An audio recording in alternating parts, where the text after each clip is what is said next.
Give your balls a tug. It's John Fuerte. The video we got today was inspired by this YouTuber, the Hockey Rye. His the David versus Goliath, and I did a very similar thing. Biggest players I could find on NHL 24 versus the smallest players I could find on the game. We did a best of 7 series for the Stanley Cup. All height and the weight came from whatever the game had listed. So there might be some guys who we might think are 6'6", but are actually 6'5" in the game, so they didn't make the cut, or vice versa, where we thought someone was 5'8", 5'9", but turns out they're actually listed as 5'10" in the game, so they didn't make the cut either. So for this best of 7 series, I built a 40-man roster for each team and just let the CPU or AI, whatever it is, control the lines. The St. Louis Short Kings was, of course, inspired by one of the greatest guys under 5'10" to ever put skates on, Marty St. Louis. Our shortest guy on the team was Theo Fleury, coming in at 5'6". And then our big guy team, inspired by Zdeno Chara, we called him the Charleston Chuds just to keep the alliteration. I didn't mean for it to be politically driven. I just kind of always knew Chud was something of like dumb guy, so I ran with it because I wanted, this whole big oafy dudes who aren't that bright against the smallest guys who are super fast and smart. So for game 1, I played as both teams for 1 period each. Played as St. Louis Short Kings for the first period, and the second period I played as Charleston, and then the final period I just let CPU play the CPU. For the first couple games, I was messing with the sliders. There was one game where everything was default, but the game speed I had at 6 out of 6. The attribute effect and size effect were bumped up to 100. In the background, we got every single goal, and I just put it in a speed ramp. Leading the St. Louis Short Kings with points was Rod Gilbert with 7 points. And then there was a 4-way tie for goals between Marcel Dion, Cornier, Paul Caulfield, and Brad Marchand, each with 3. Charleston had, of course, many more. Dougie Hamilton led the team with 16 points. And another tie for goals, a 3-way tie between Tage Thompson, Chris Pronger, and Adam Lowry, each at 7 goals.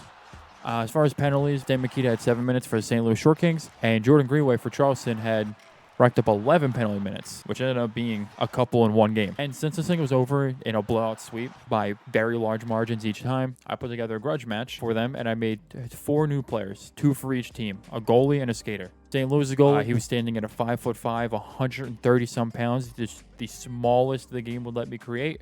And then, of course, Charleston goalie was the biggest I could create at 6'9" and about 300 pounds, I believe it was. So Short Kings got a guy who was 100 overall completely across the board. And then Charleston, I just called him Jordan AHL so I could tell them apart. Got awareness put all the way down, and all the other attributes were left at like a 66 or around a 70 maybe. But I just made him a big, strong dude, so his strength was like 100. So on top of that, instead of having a 40-man roster letting the CPU decide the lines, I cut it down to the bare minimum 18 skaters, and then whenever there was a tie for height for St. Louis, it would be decided by the lightest weight, and then vice versa for Charleston, it would be decided by the heaviest weight.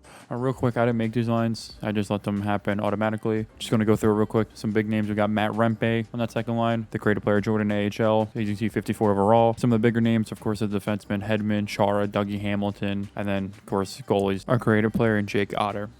Short Kings, of course, are Jordan NHL 99. Got some pretty big names, pretty small guys. Couple lines: Ted Lindsay, Cole Caulfield. We got Cam Atkinson, Theo Fleury, shortest guy I found, 5'6". Only one defenseman. We got Raiho Ristolainen. The rest were wingers. And of course, our 2 goalies: Pee Wee, 99 overall, and then Andy Moog. Also going to go over the gameplay sliders real quick. You can see it on the screen. I put the game speed up at 6 out of 6 because the default just looks super fucking slow and I can't deal with it. But I turned some of the stuff like fatigue and whatnot down to 0 because I wanted them at their best the entire time. So you can see it turned a lot of things up all the way up to 100. I kept some things like near in the middle because I wanted to be realistic to like NHL caliber, because to me it seems like the game and NHL. To me it seems like the game and the actual NHL are 2 completely different things. It seems like it plays completely differently, so I wanted to kind of keep it in an arcade style, but also more realistic. Made them really good. I turned everything up to 100 with the goalie thing because I wanted it to be super hard for the goalies, but also super easy. As you can see, the reaction time's up to 100, but also the screen I'm turning up to 100. So just kind of making it as hard for them to score. I'm turning everything's getting dialed up to 100. It's gonna be super hard for them to score, but it's also gonna be super hard for the goalie to stop a puck. Some of the stuff I just left at their default 30s, whatever, like the stumble and shit that you see. The checking, I turned everything up to 100. As you can see, the size effect as well. Because we got a 5'7" guy. I don't want him to easily take out someone who's 6'9". I want to see the actual outcome of someone who's 5'7" try to take out someone who's 6'9", 290, and see what that would look like. Also turning up the speed because, well, I believe that's just accurate to how life is. The faster you're skating towards someone, the harder you're gonna hit them. That's just kind of how life works. Incidental contact, I kept it at the lowest 1 because I didn't want it to be 0, so that like there was no incidental contact, like no tripping or whatever. But I wanted to be, that was basically 1 was my version of realistic in the actual NHL. because people were falling, but no one's like hitting the wall and then tripping, which was kind of what it seemed like NHL 24 does sometimes. As even in the gameplay, you'll see there was a decent amount of stumbling and tripping for some high caliber players. Penalties, I just left at 50, everything default, because I didn't really think and didn't care to change anything. The learning adjustment and everything, I turned everything up because realistically in a game you're going to adapt and adjust. The difficulty stuff I didn't have to tweak with because... All right, we can finally get started in the actual game. Charleston wins the faceoff. Hedman's going to take it up, pass it to Greenway. Greenway's going to take a shot, get stopped. Rutzelainen's going to take it up ice now. He's skating. Oh, I forgot. I transitioned. Never mind. Then nothing really happened. This might be the first goal. Victor Hedman's taking it up by himself. Stops, gives it over to Dougie Hamilton. Slap shot, bar down. Snipes the top shelf. Charleston has the first goal.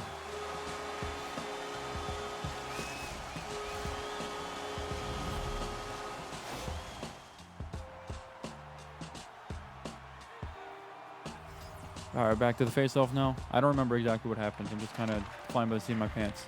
Charleston wins it, but then St. Louis gets it. Theo Fleury tries to take a shot. Doesn't make anything happen with it. Takes another shot. Dribbles over Charleston's goalie's shoulder. Kind of a lucky bounce. But St. Louis will take it. Now they're tied at 1 apiece. Charleston's got it now in their offensive zone. REMPE is going to take a shot. Wrist shot. Catches the rebound. Stuffs it in.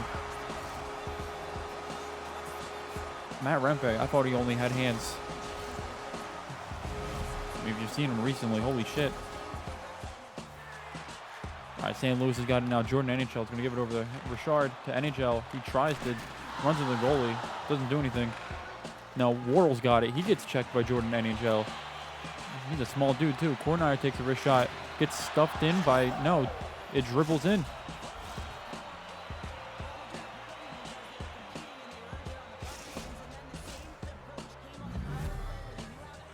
Tired of that shit. All right, now Jordan AHL's got it. He's not that smart, and he's not that fast. He's going to take a wrist shot. Top shelf, just over the goalie's shoulder. I mean, that's what happens when you're only 5'5", but I thought his reaction time would be a little better. Now we got Alexiak taking it up ice by himself. He's going to take a wrist shot. Same spot, just wrist shot above the shoulder. That little guy is not stopping that. Charleston gets the face-off in their own zone. St. Louis is going to win it. NHL to Rutzelainen to Marouk, and it's going to dribble by. I'm pretty sure every single goal they've had was just a little dribbler that barely got by. They're lucking out. Theo Fleury, slap shot, but Jordan NHL catches the rebound and stuffs it in. Backhand. Hedman goes for the shot. There's just a mess in front. And in the commotion, Jordan NHL is able to put one top shelf again. Or at least middle shelf. I could not see where that was. Ted Lindsay's going to take it by himself. Turn around. He's just going to take a shot. I don't know. I don't really know have much to say about that. I don't know who that was. I think Jordan Angel. And then Lindsay just takes a shot. Not much exciting shit is happening with St. Louis. They're just scoring. They're getting lucky bounces. But they're also playing smart and fast. It's too fast for me to commentate over. Meanwhile, Charleston just taking slap shots from the point. It's easy to talk about. We got Marouk taking up by himself. Stops in the middle. Just takes a wrist shot low. Glove side, it looked like. Gets by him. Taking the face-off in Charleston's own zone. They're going to win that. Over to Lexiak. Tries to pass it out. Can't do anything with it. Jordan NHL. Just another snipe. Wrist shot. Oh, someone got laid out. Cornire's got it, though. Over to NHL. And NHL, while getting hit, another wrist shot. Probably should have turned all the sliders up to 100 because it's too fast to commentate on. I can't tell what happens. Oh, Charleston gets their first dribbler with Edstrom trying to push one in.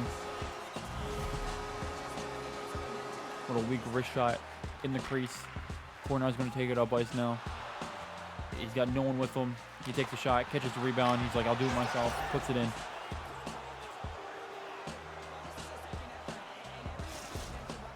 No, I don't remember the score. No, I do. Never mind.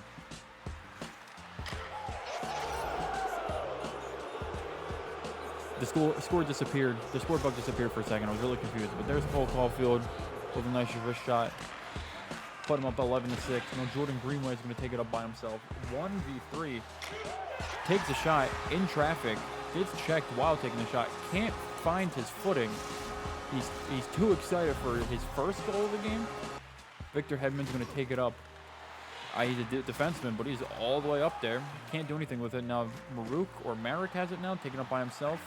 Stops, gives it to Richard. Richard, wrist shot, blows by him. I don't even know which side that went on.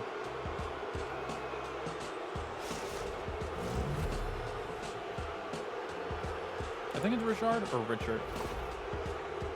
Matt Rempe taken up by himself. He wants to show you he has more than hands. He's got handles, nothing. Of course. But Theo Fleury's got it now all the way up to Cam Atkinson. Fuck that guy. To Laprade. Laprade wrist shot. Tries to catch the rebound and stuff it in. Ettinger's going to stop it. I'm not sure why I have this highlight in. What happened here? Oh, I think they score here after the faceoff. So we got another faceoff in Charleston's own zone. Charleston wins it. Tuggy Hamilton passes to Hedman. Hedman's going to try to take it up ice. Just loses control. Roots the line and got it. Over to Fleury. Or up to Fleury, sorry. Fleury, wrist shot, nothing. Hedman tries to get it. Gets knocked out by Laprade. Dougie Hamilton also tries to get it. Gets knocked out by Fleury. These guys are half your height. Slap shot by Maruk at the point. And now the score is something. I don't remember. There we go. 13-7. Now Charleston's going to take it. I don't know who that was. Matt Rempe tries to take a wrist shot. Goalie gets his foot out there, whatever the fuck it's called. I don't know. I'm flying by the seat of my pants still. Theo Fleury, wrist shot, nothing. Cam Atkinson to Laprade, it looked like. Yep, and able to put one into the trapper side. Not trapper, blocker side. Edgar Laprade. I think it was his first goal of the game, too. And who we got, I can't tell. But Theo Fleury tries to take a shot. And he gets a lucky dribble in. Because, what's his name? Tried grabbing it, and they're going to give the goal to Jake Ettinger instead of the defenseman who knocked it in. But whatever. St. Louis taking a face-off in their own zone. Loses it. Now Samson's got it. Slap shot. Almost does something. St. Louis's goalie has no clue where he's at. He's just slowly getting up. Giving Alexak time to just put an easy one top shelf. Ooh, that was a backhand, too. All right, now we're back in St. Louis's offensive zone. CAUFIELD to Fleury. Fleury up ice. Decides not to pass it. To 4-on-3. To DeBrincat. To Fleury. To DeBrincat. Goes in. In the commotion. Somehow makes its way in. Just St. Louis is getting these goals that are just taking advantage of a mess in front of the net. And we got Greenway over to CHARA. CHARA, the man of the hour, finally gets his first goal in, what, the third period, I believe it is? He's the whole reason for this game happening. Then we got Dougie Hamilton taking it up ice. Wrist shot. Not bad. I have nothing to say about that. Just a clean shot. Nothing really eventful happened. Just takes his time, waits, and rips one. Face off in St. Louis's own zone. Charles going to win. Charleston, whatever. Hedman takes a shot, gets blocked. Casper has it. I don't recognize that name. He was not in my roster. I think I fucked something up somewhere. Tries to take a wrist shot. Gets stopped. Hamilton to Hedman. Do they have time for one more, even though it doesn't matter? And there's the W for St. Louis. And it's a very lackluster celebration because I had a 7-game series in the playoff mode, so they won the Stanley Cup. And this was just a grudge match exhibition. So they're not that excited to win, but little do they know, they won. They now have the cup because this was a rematch. I'm slightly biased because I'm 5'7". We're 5'8" on a good day. So there we have it, 16-10. St. Louis wins. Short guys prevail, as they should. If you're taller than 6 foot, fuck.